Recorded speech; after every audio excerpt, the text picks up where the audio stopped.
broadcaster.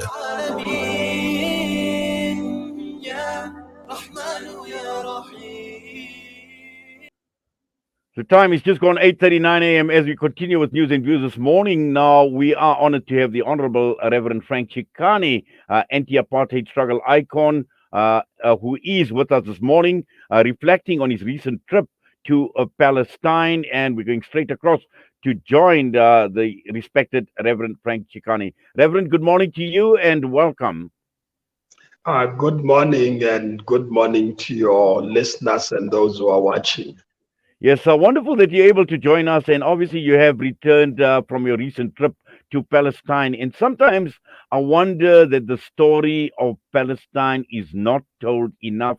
I know you had the press conference yesterday, but until, delegations like the one you've been part of have gone to Palestine, come back and report firsthand so that people can truly appreciate what is actually taking place in that part of the world.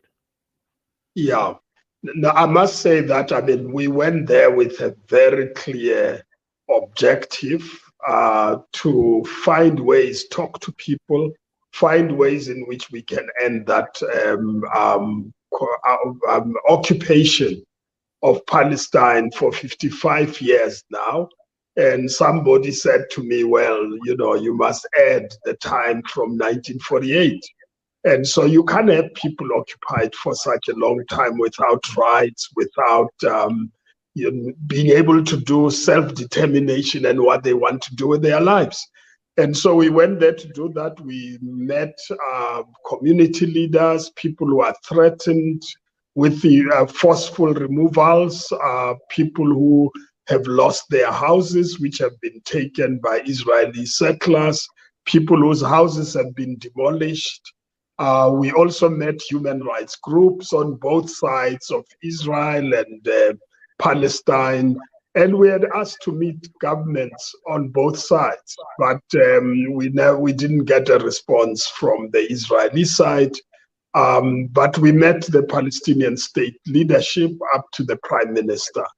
And I said yesterday, if they accept our request, I'll go back to Israel to talk to them, because we need to end apartheid. Let me tell you, we have looked at it. We have looked at the laws, the practice.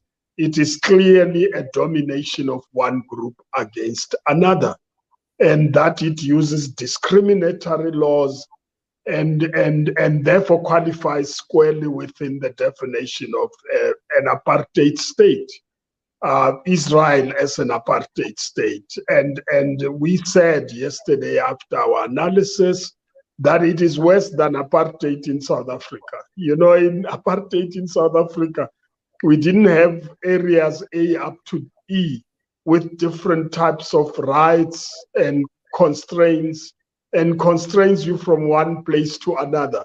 I could leave Johannesburg, go to Putatswana or Limpopo without being stopped. Although I had to produce a pass, it limited me about where I could work, where I can go to school, etc. But in Palestine, it's worse. It's checkpoints everywhere restricting people. It's even worse that in our case, although it was apartheid civilian courts, we at least went to a civilian court with lawyers, etc. In Israel, you go to a military court and the court makes rules and determines what they do with you. There are preventative detention, which is called administrative detention. It's used in a way that I've never understood. They did detain lots of people here, kept them in Moda B, to make sure they are removing them from the scene. They removed me from the scene in 1980 to allow P.W. Botha to come and receive the freedom of Krugersdorp. But in Israel, they tell you, even if a lawyer came, they would say to you, we have detained you because you are a threat, but our information is secret, so we can't tell you what the information is, but we're keeping you in prison in any way. And that, to me, is more than apartheid. Now, it's worse when a prime minister of the Palestinian state says, I can't even move freely to go and be with my people in different places of the occupied land. I have to get permission from the Israelis to do that. That really, it's worse. And therefore, we believe it's important for the world to stop being hypocritical and racist. And you just have to compare Israel-Palestine with Ukraine, for instance. Russia acts in the manner it acted, and the whole world comes with sanctions and restrictions, and Israel can do whatever it likes. No one acts on it. And we have said that the Christian communities who are in Europe, who are feeling guilty about what they did to the Jews, and they killed them.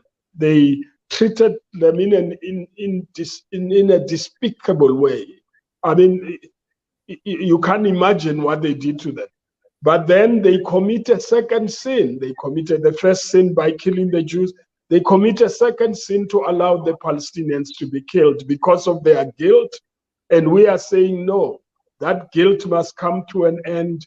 We must talk justice now for all the people of the world. And the international community needs to shape up. And the Palestinians asked us that why don't you have an anti-apartheid movement the way in which it was organized against apartheid South Africa? And we said, yeah, we will be able to do it. We have no option but to do it if Israel does not stop the occupation. If they stop the occupation and everybody has the rights, then there will be no need for us to do that.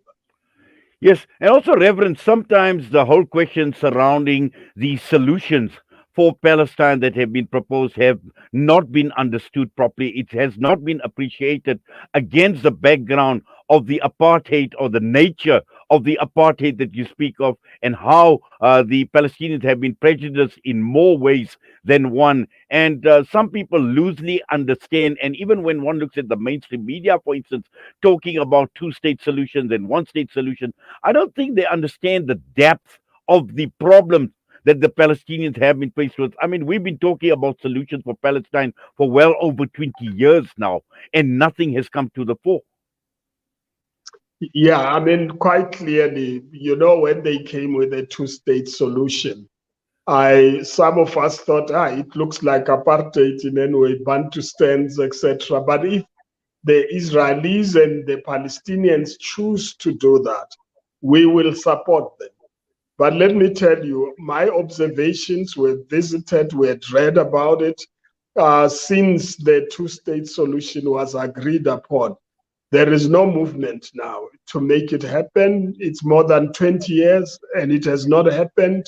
The land that was designated as for Palestinians, which was a fraction of the total land in that area, is being taken systematically by extremist Zionist Israeli settlers who are taking more and more of the land. And I looked at it and thought, well, they are actually working towards an outcome that they are not planning for. They think they will flush out all the Palestinians and have it, all of it, from the Mediterranean Sea to the Jordan as their land alone without Palestinians. They are making a mistake because they are killing the two-state solution. They're going to have to face the one-state solution where all are equal. Both Arab Israelis, Palestinians, and Jewish Israelis living in one land where all of them live together and all have rights. And if they don't do that, then they become a colonial force. They become a West apartheid system. And I think they are trapped. When we talk to the Jewish side of the leadership, not at government level, but civil society, they said to us, this is not, should not be. We as Jews are not what we are doing to the Palestinians. The Jewish state is not sustainable until we have ended the occupation and allow rights for everybody. And I think that message is very clear, but they expect the international community to be the one that assists them, because on their own, they will not be able to do it. Well, Reverend, you and I can go on talking. I'm sure we can go on talking for about an hour on your Yeah. visit. But unfortunately, time is of the essence. But we do appreciate you taking time out, talking to us this morning. Yeah, on Salam Media. We wish you all the best. Please take care, and we wish you safety, good health, and continue the wonderful work that you are doing, Reverend. And thank you very much. I hope you'll be on the journey with us to form this anti-apartheid movement. Thank you. Well, certainly, I would welcome that. I certainly would welcome that. Thank you very much for that, Reverend. All the best to you Good. once. Thank you. The Reverend Frank Chikane joining us this morning, the recent visit, and they have returned from Israel. The time is just gone from Palestine, I would say rather. The time is just gone 10 minutes to 9. It's going to be time for our Juma Nasiha, Juma Inspiration this morning, and we are talking with Maulana Salman Kaji out of Stenga.